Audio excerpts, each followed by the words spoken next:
It is the dawn of the 13th century over Asia. A fierce storm rages deep within the heart of the continent. Growing to a tempest, it spills over into China, devastating one of the most ancient cultures on Earth. Then, gathering momentum, its violent fury vents westward, laying waste Afghanistan and Persia. Riding these bitter winds are unstoppable hordes, mercilessly carving out an empire that will know no equal in all of human history. Eventually, it will stretch over 4,000 miles from the shores of the Pacific to the banks of the Danube in Central Europe.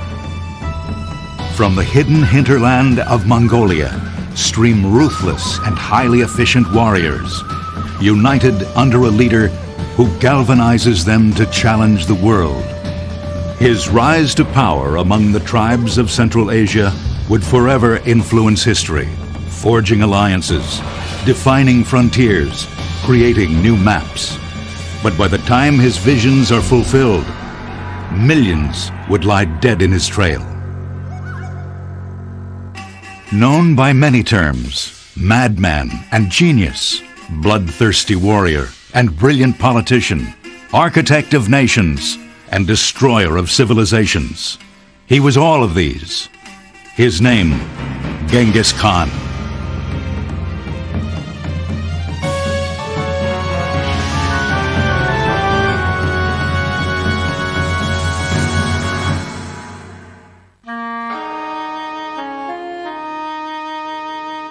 The closing decades of the 12th century are a time when medieval Europe is thriving. On the opposite side of the world, Chinese civilization has reached its peak. Sandwiched somewhere between these two extremes is an inhospitable region of desert, forest, and grassland. These are the legendary steppes of Central Asia, known today as Mongolia. But in ancient times, the Chinese simply referred to it as the barbarian wilderness. It was populated by tribes of warring nomads, the Tartars, Mongols, Merkets, and Naimans. To keep them from raiding Chinese settlements, a great wall has been slung across China's northern boundary. Built almost 2,300 years ago, it was a monument to China's strength and power. But in the 13th century, a new threat arises from deep within the continent. It comes in the form of a single man, a man whose name has thundered down to us through the pages of history. He is Genghis Khan. But this renowned figure, who would rise to become one of the world's greatest, or perhaps most infamous military rulers, sprang from humble beginnings.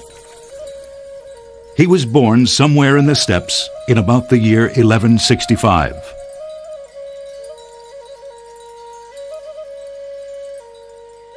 The background to Genghis Khan is contained in an account called The Secret History of the Mongols, which is a sort of an official history written not in Genghis Khan's own lifetime, but soon afterwards, ascribing the background to this man who became the ruler of the world. It said he was born with a clot of blood in his hand, the infant, and this was a good sign. This was an omen that he would be a great warlord. Genghis Khan's life was controversial. Some saw him as a conquering hero, others as a tyrant. Persian, Russian, and Chinese scribes all wrote of him, but dates, names, and events often do not coincide. The Secret History of the Mongols remains the most reliable source of information about him and about the times in which he lived.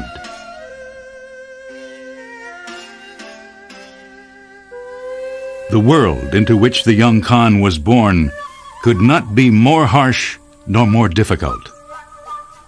12th century Mongolia was actually a rather grim place to be brought up. The Mongols themselves were broken into a number of clans, families, tribes, and at that particular point in time, they did not have a common head, a chief. Feuds among families were very common, and life was extremely uncertain. There was an enormous amount of space, but yet the environment was so harsh that there was actually no room for clemency of any sort. The weakest died. If the climate didn't get you, your neighbours would. Strength was found in numbers, and a man could have as many wives as he could afford. Genghis's father had 2. In keeping with the aggressive customs of the Mongols, he abducted his wife Herlin, Genghis's mother, from her previous husband in another tribe. As a boy, Genghis grew up with 3 brothers, a sister, and 2 half-brothers, the children of his father's second wife.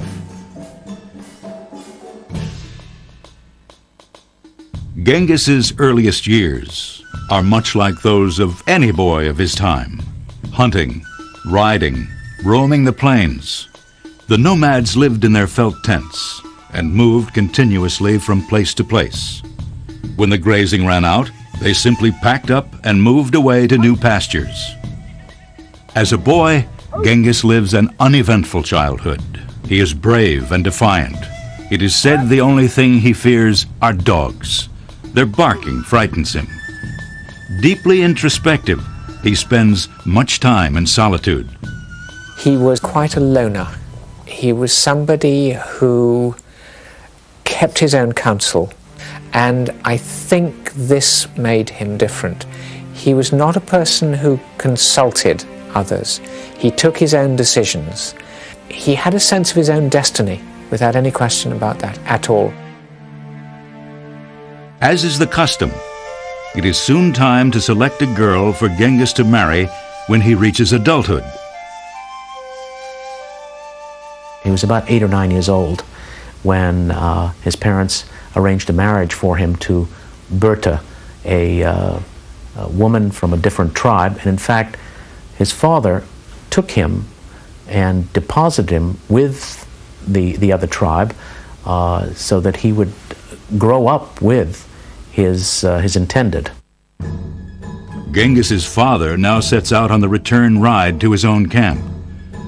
Along the way, fate intercedes. He meets a party of Tartar tribesmen on a hunting expedition. They offer him food and drink, but unbeknown to him, they have laced it with poison. 3 days later, he stumbles into his tent and collapses into the arms of his wife, Herlin, mortally ill. Genghis is immediately sent for, but it is too late. His father is dead. With her husband gone, the rest of the clan desert Herlin, leaving her as sole defender of the family.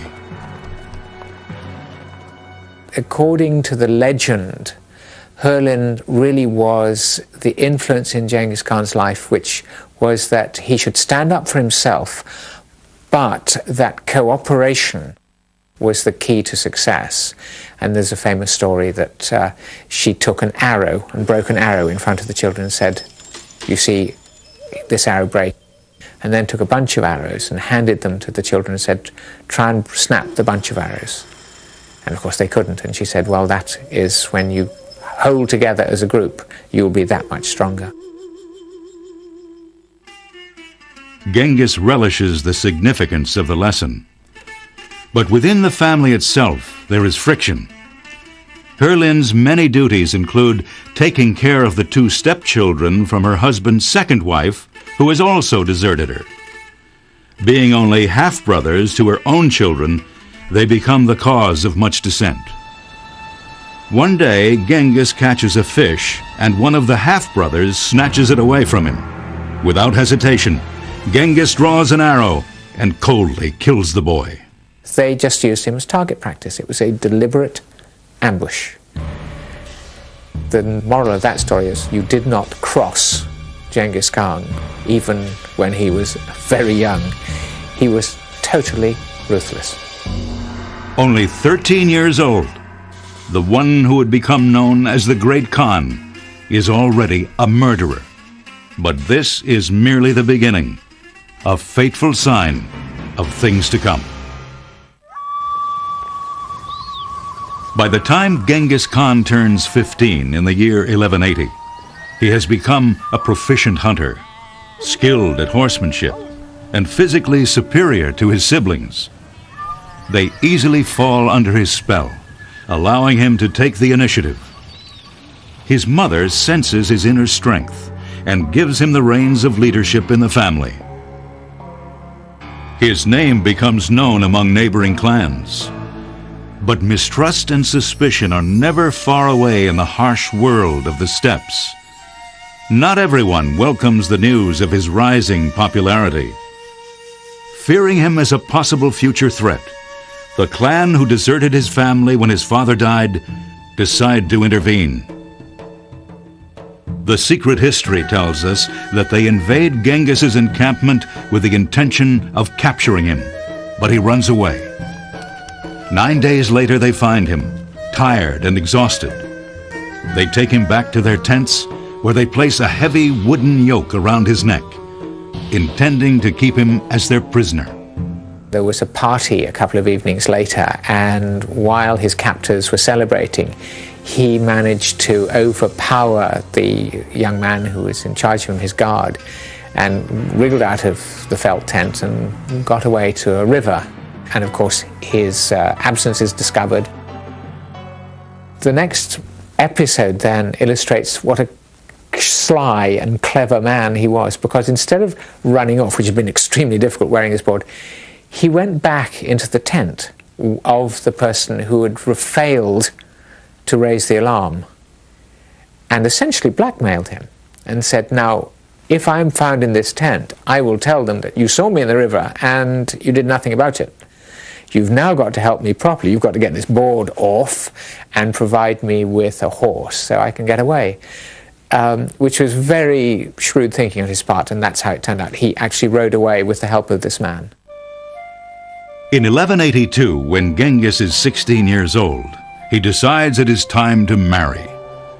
He returns to claim Berta, the woman to whom he was pledged at the time of his father's death. As a wedding gift, the girl's family gives him a magnificent sable coat. After taking his bride back to his encampment, he leaves her in the charge of his mother and then rides into the distant forest with the new coat. He presents it as a gift to a chieftain by the name of Togrul, one of his late father's friends. But there is purpose behind the gesture.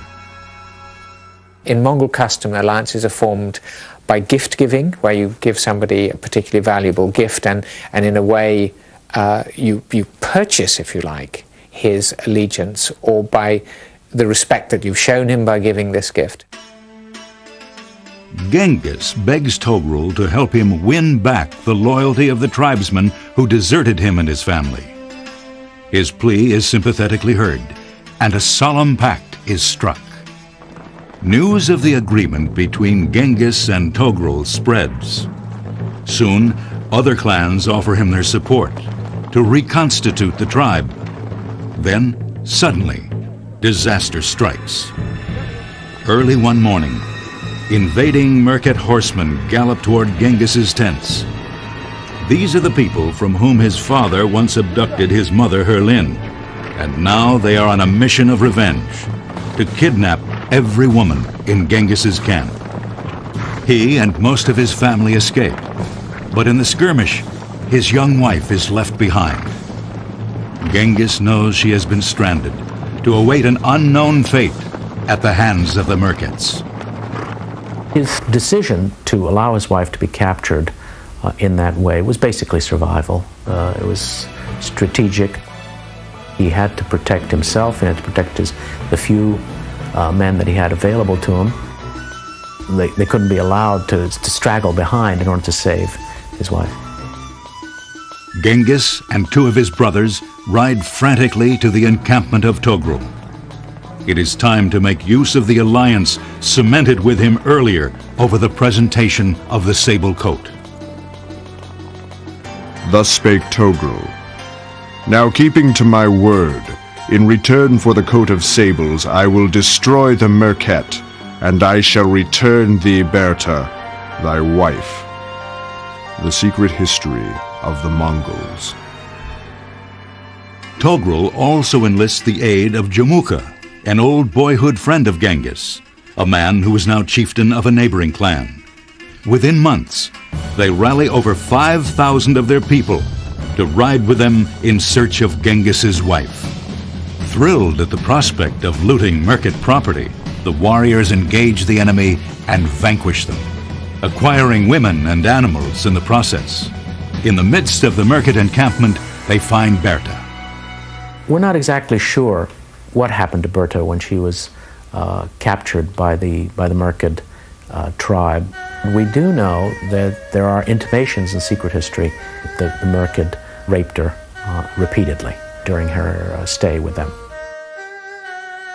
Berta is pregnant when rescued. Shortly after her return to Genghis's camp, she produces a son.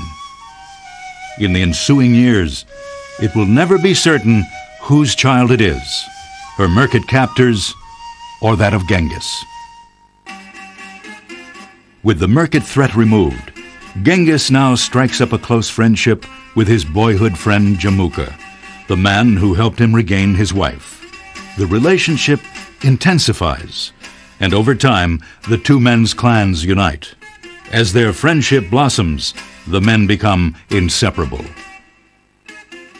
Genghis and Jamuka declared themselves blood brothers and swore love for each other. They rejoiced with feasts and banquets, and at night they slept together under the same blanket. They loved each other for a whole year, and half a second year. The secret history of the Mongols. Genghis's mother and wife grow jealous of the bond between the two men. They spread intimidating rumors about Jamuka, trying to coerce Genghis to sever the relationship. Whether it is their influence that enforces his decision or merely his own lust for power among the clan, he finally resolves to break the tie.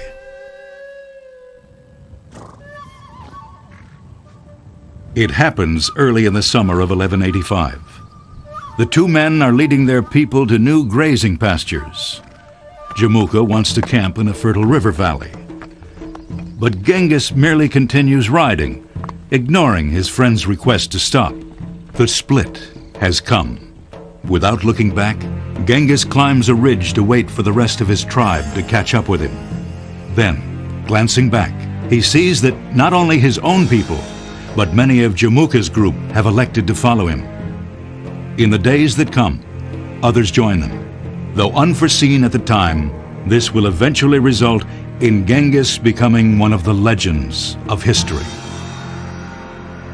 I don't think Genghis had a plan for world conquest or even becoming the greatest leader among the Mongols.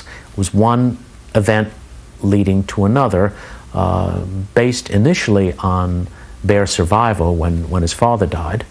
And then as time went on, the progression involved the desire to satisfy his own retainers. There was a pressure on him to continuously acquire more and more, and that is really the heart of the matter. Those who do not agree to show allegiance to Genghis are now forced to do so, often by brutal means. He wanted power, he wanted control, he wanted wealth, and wealth to the Mongols meant horses, fine clothing, and capturing the enemy's women.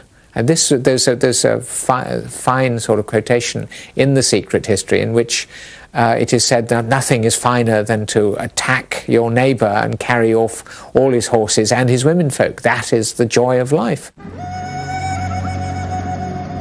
Genghis was brilliant at psychological warfare. He engaged in terror for psychological reasons, for strategic reasons.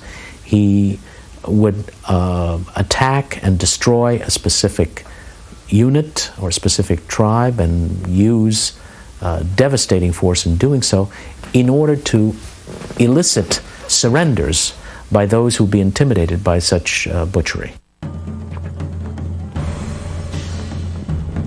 very often thousands upon thousands of his enemies would surrender because of fear rather than having to endure the attacks by the Mongols.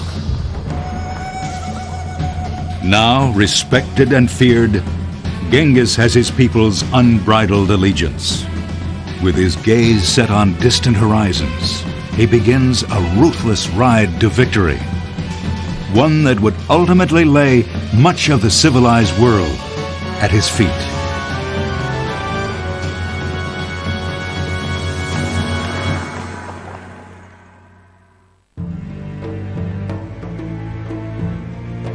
It is the year 1187. Genghis Khan is firmly in command of his people, but he yearns to unite all unattached tribes, even in the outermost reaches of Mongolia. There are those who have not yet joined his alliance. One of them is his old friend and now enemy, Jamuka. After their split, the two men never re-established their relationship. Jamuka and his followers keep a safe distance, but they are never far away. The people of the two encampments maintain an uneasy peace, but there is often tension between them, especially over grazing lands. One day, an argument erupts into an all-out fight. A man from Genghis's camp rides to Jamuka's tents and murders his brother. Incensed, Jamuka seizes the opportunity to retaliate. He attacks Genghis's camp.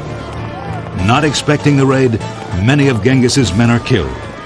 70 of his captured chieftains are taken back to Jamuka's tents, where they are tortured and boiled alive.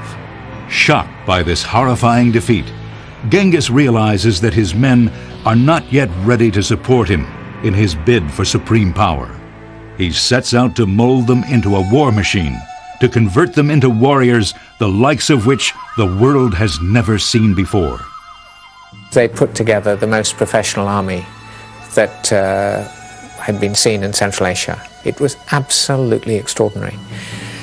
It was an incredibly mobile army. It was fairly small, yet it moved so fast.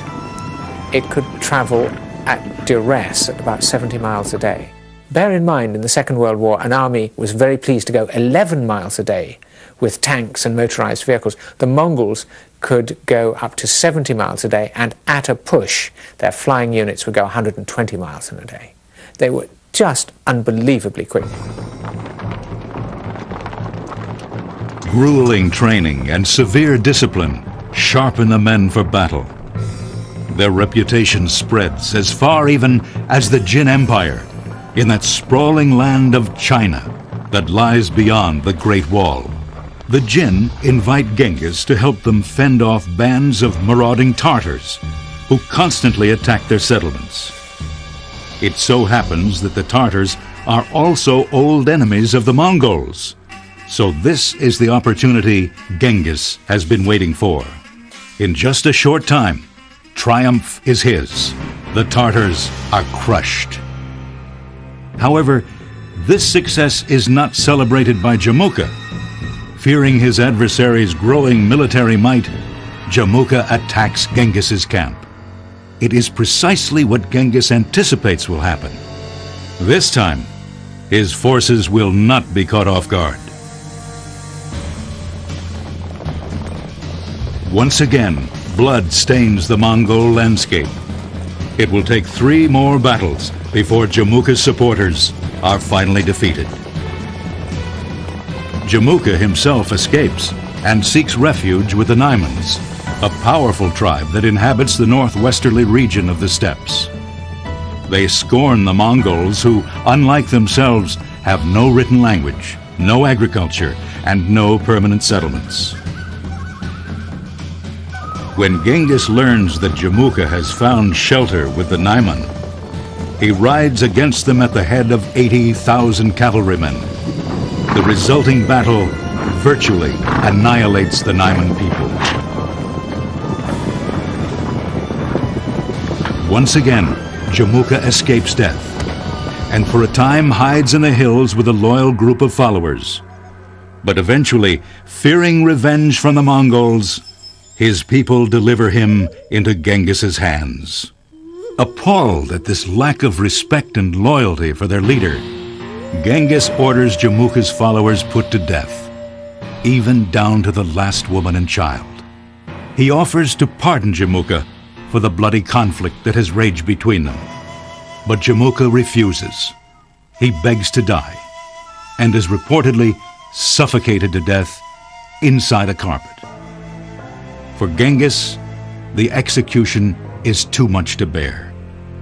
He cannot watch his old friend die, revealing an unusual contrast to his usually depicted character as a cold-blooded murderer. Genghis was not someone who was just simply a pure murderer or butcher. He did have a very compassionate side, and there are a number of incidents in the secret history that indicate he was very wary of simply destroying human life without any cause. There are a number of incidents in which he's described as having saved children or women from attacks by his own troops. He was not a particularly violent man, in the sense that he tried to justify every action of violence in one way or another. Of course, vendetta, revenge, was one of the ways in which he justified some rather gruesome actions. But these were not out of step, let's say, with respect to his time and age. With the Naimans destroyed, Genghis is now the undisputed warlord over more than 2 million people. The taste of victory has been sweet, and he develops a voracious appetite for more conquests. He turns his attention to the tribes scattered along the eastern and southern regions of the land. Soon, another bloodbath begins. The attacks are vicious, beating into submission those who have not yet joined his alliance. Throughout the campaign, Genghis personally supervises each battle. In one of them, he almost died. He was wounded by an arrow in the neck and almost died of loss of blood. His skill militarily seems to have been the ability to pick brilliant generals. That really accounts for his success as a leader. Every action, every event of his life seemed to reveal a person who is extremely pragmatic, but also has foresight. He knows that if he does a certain thing at a certain time, that is going to pay off at some point in the future. In 1206, the year of the tiger, the people decide to proclaim Genghis their supreme and unequal ruler. It is now that he officially acquires the title by which we know him today. The people proclaimed, "We will make you our leader, our great Khan. We will fling ourselves like lightning upon your foes. We shall give you the fairest girls from the enemy. If we disobey you, take our flocks and our wives and our children, and throw our worthless heads upon the sand." When they had spoken their oaths before him, the people announced him as their supreme leader. The secret history of the Mongols. The meaning of the name Genghis Khan has long been debated. It may have meant ruler of the great expanse or ocean, even though Genghis himself would never set eyes upon the shores of any sea. The title could have meant universal leader, for now he has been elevated to an almost godlike position among his people. Yet his life follows very basic human trends. In between campaigns, he acquires more wives and fathers more children. Genghis has a number of wives. The traditional total is at least 4 wives. His most senior wife was Berta, and she gave birth to 4 sons. The oldest one is the one that's problematic. She may have been impregnated while she was captured by the enemy. The 3 others were definitely Genghis's sons, and eventually they would be given appanages or territory by Genghis in various parts of his empire. Genghis Khan is now tormented by vivid dreams of conquest. Always beckoning, always tormenting him, is the vast domain that lies beyond the horizon, especially on the other side of the Great Wall. The lure becomes a driving force, so carefully he lays his plans and sets his sights on China.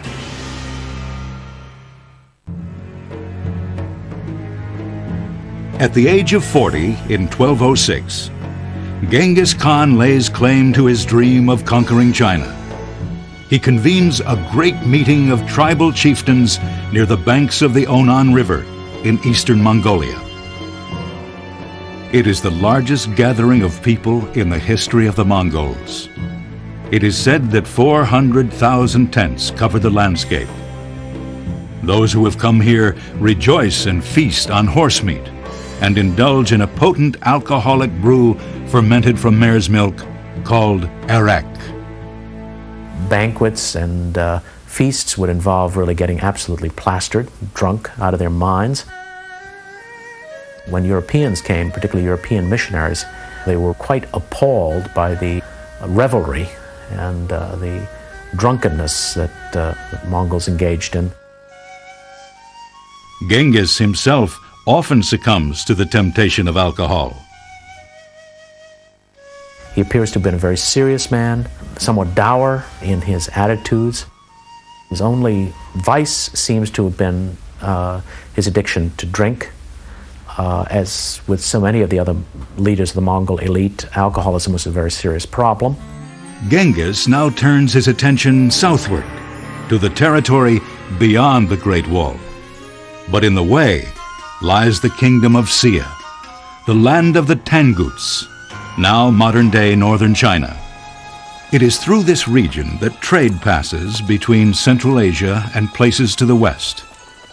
Caravans of merchants passing through often bring tales of the splendors and wealth of the Jin Empire, of walled cities, of roads that cross rivers, of palatial boats that float majestically upon these rivers.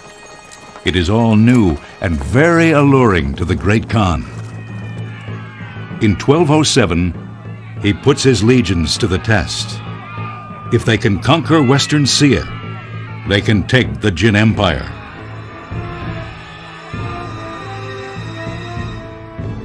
Within 2 years, all of Xia territory is conquered. The kingdom becomes a state within the Khan's growing empire of nations. Now, the real prize awaits. Genghis has sent envoys on a peace mission to the Jin Empire, but the Jin view them with suspicion, and they are put to death. Despite helping to ward off the Tartars in their hour of need, to the Jin, the Mongols remain little more than barbarians. In 1211, Genghis embarks on a 3-day fast. Alone in his tent, he meditates on the impending battle. He actually had a reputation as somebody who had magical powers. He was later to claim that he was directly descended from the sky blue god, the most powerful god of the Mongolian pantheon. And I think it was that combination. He was shrewd politically, but there was something about him which backed up the fact that he could claim to have divine powers. Hear me, O my people. Heaven has promised me victory. Now we must prepare to make war to take vengeance on the Jin. The secret history of the Mongols. Genghis leads his forces against the hated Jin. Behind him ride 40,000 cavalrymen. In the way stands the Great Wall, but it proves to be no barrier. The Great Wall of China was, in many ways, a wasted effort. It was a magnificent and rather futile gesture. And there was never any problem for a major nomad army to breach the wall. After all, you bring 30,000, 40,000 troops against a single point on a wall and you get through. There's no way that it'll stop you.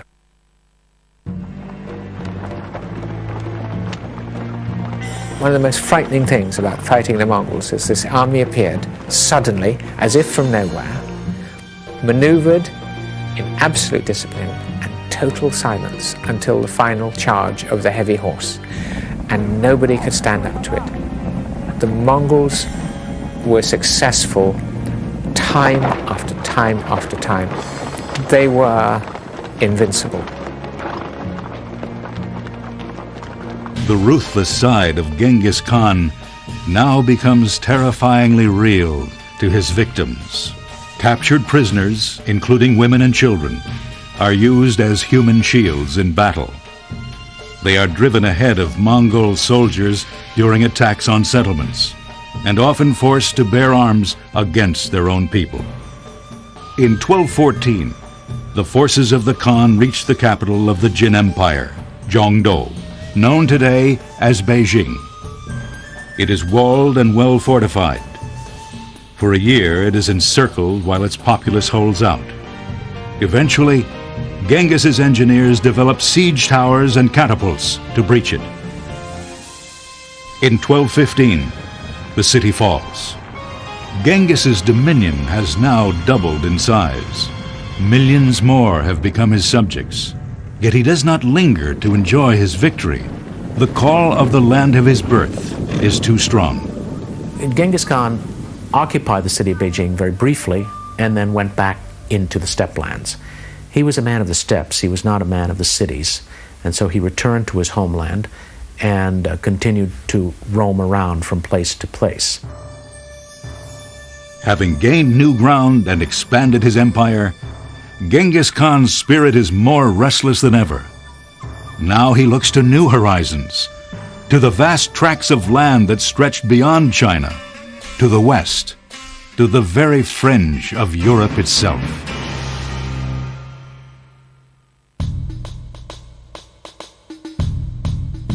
By 1217, the way is open to the west, to a vast empire known as Khwarezm. Covering what would become Afghanistan, Uzbekistan, Turkmenistan, and northern Iran, it is an Islamic union, ruled by a sultan or shah. His power is as great as his domain, and Genghis recognizes this. He seeks only peace with the shah. To secure a treaty, he sends a caravan of diplomats to Khwarezm. But at the border, it is seized and all of his envoys are massacred. Outraged, Genghis sends another group of ambassadors directly to the Shah to complain. But they too are killed. The Mongols believed in the absolute inviolability of ambassadors. So the murder of Genghis's envoys in that way was a disastrous decision, as Genghis had to avenge the killing of his envoys. And so he set forth on his largest campaign to date, probably with about 200,000 troops, the largest single contingent of troops that he'd ever had, towards Central Asia. The scale of violence and destruction wrought by the Mongols upon the Muslim people of Khwarezm is unprecedented. By the time the death and destruction subsides, Genghis Khan's empire stretches from the Yellow Sea in the east to the Caspian in the west. With one of his sons already dead in battle, Genghis makes plans to return to the steppes of Mongolia. Ever ready to face the unforeseen, he first designates an heir to ensure that the sprawling empire he has created will have a leader in the event of his death. We certainly know that he had thought about his succession.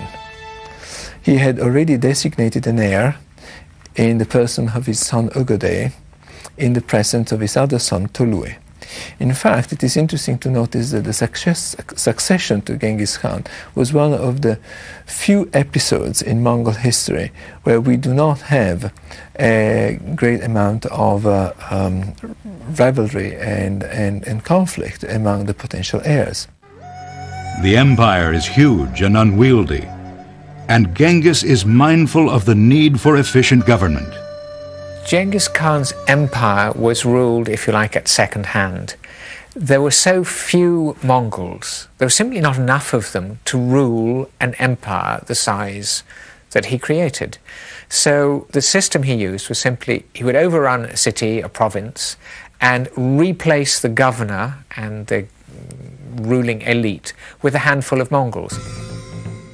In the summer of 1226, Genghis Khan embarks on his final campaign. He rides at the head of 180,000 warriors to crush a rebellious uprising among the Tangut people, where he waged war against the Sia 20 years earlier. On the way, he falls from his horse and suffers severe internal injuries. During the next few months, his health deteriorates. At the age of 62, the great Khan breathes his last. It is August 18th, 1227. But to this day, the location of his tomb remains a mystery. The Mongols feared that their leaders would be dug up, or the grave robbers or whatever, and they had this custom of burying and hiding the burial places. And the way they used to do this was dig this chamber, put in the corpse, put in some slaves who were killed, horses and all the wealth, then cover it over the earth, and then drive teams of horses over the top so that everything was obliterated. The legacy of Genghis Khan would reach its ultimate fulfillment through his grandson, Kublai Khan. During his reign, the borders of Mongol-held territory would span 2 continents. By the year 1280, it had become the largest empire in history. In the west, it had reached the banks of the Danube, embracing immense tracts of Russia, including Moscow and Kiev. It sprawled northward to the Ural Mountains, to the Himalayas in the south, and included all of China and Korea in the east. Never again would the world know anything like it. Genghis laid the foundations for the greatest empire in world history. And it's not simply a matter of military conquest. The reason that is significant is that it is during his and his sons' and grandsons' generations that we have the first direct contact between East and West. I think that's probably the most significant aspect of Genghis's achievement. As a result of the conquest of much of Asia by the Mongols, a kind of peace and stability was established for the greatest flow of ideas, people, traders, technologies between East and West that had ever been known. The legacy continues even today. 8 centuries after hordes of fearless warriors first swept forth from the steppes of Mongolia to take the world by storm.